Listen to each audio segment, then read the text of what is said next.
I mean, why is that? I mean, is it just because people are lazy today, or they're bored? I mean, are we just like bored, spoiled children who've just been lying in the bathtub all day, just playing with their plastic duck, and now they're just thinking, well, what can I do? Okay, yes, we are bored. We're all bored now. But has it ever occurred to you, Wally, that the process that creates this boredom that we see in the world now may very well be a self-perpetuating, unconscious form of brainwashing created by a world totalitarian government based on money, and that all of this is much more dangerous than one thinks? And it's not just a question of individual survival, Wally, but that somebody who's bored is asleep, and somebody who's asleep will not say no? See, I keep meeting these people. I mean, just a few days ago, I met this man whom I greatly admire. He's a Swedish physicist, Gustav Bjornstrand, and he told me that he no longer watches television, he doesn't read newspapers, and he doesn't read magazines. He's completely cut them out of his life because he really does feel that we're living in some kind of Orwellian nightmare now, and that everything that you hear now contributes to turning you into a robot.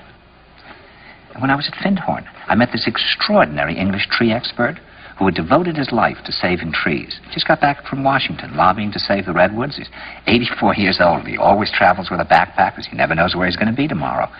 And when I met him at Findhorn, he said to me, "Where are you from?" And I said, "New York." He said, "Ah, New York, yes, that's a very interesting place. Do you know a lot of New Yorkers who keep talking about the fact that they want to leave but never do?" And I said, "Oh, yes." And he said, "Why do you think they don't leave?"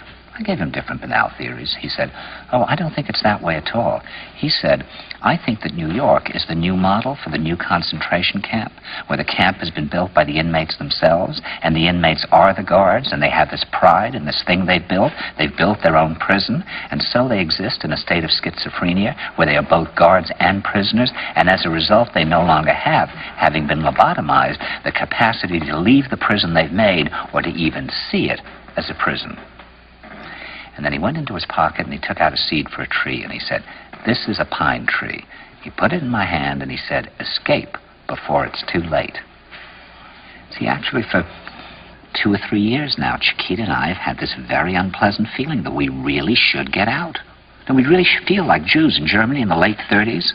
Get out of here. Of course, the problem is where to go, because it seems quite obvious that the whole world is going in the same direction.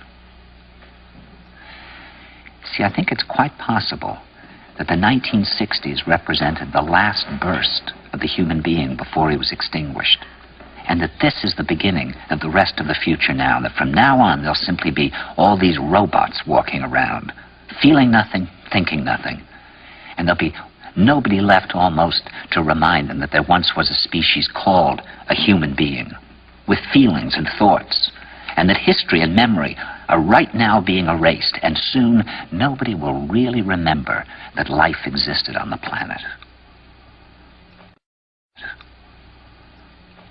Now, of course, Bjornstrand feels that there's really almost no hope, and that we're probably going back to a very savage, lawless, terrifying period. Findhorn people see it a little differently. They're feeling that there'll be these pockets of light springing up in different parts of the world, and that these will be, in a way, invisible planets on this planet. And that as we, or the world, grow colder, we can take invisible space journeys to these different planets, refuel for what it is we need to do on the planet itself, and come back.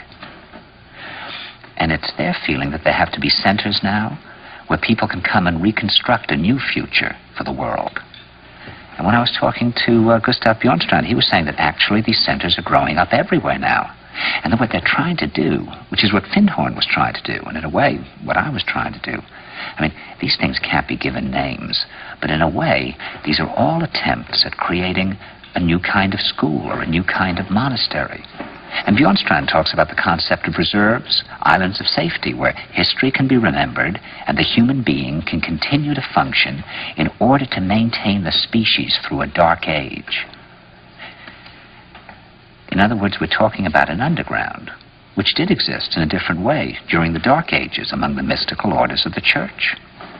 And the purpose of this underground is to find out how to preserve the light, life, the culture, how to keep things living. You see, I keep thinking that what we need is a new language. a language of the heart. Languages in the Polish forest where language wasn't needed. Some kind of language between people that is a new kind of poetry. That's the poetry of the dancing bee that tells us where the honey is. And I think that in order to create that language, you're going to have to learn how you can go through a looking glass into another kind of perception where you have that sense of being united to all things, and suddenly you understand everything.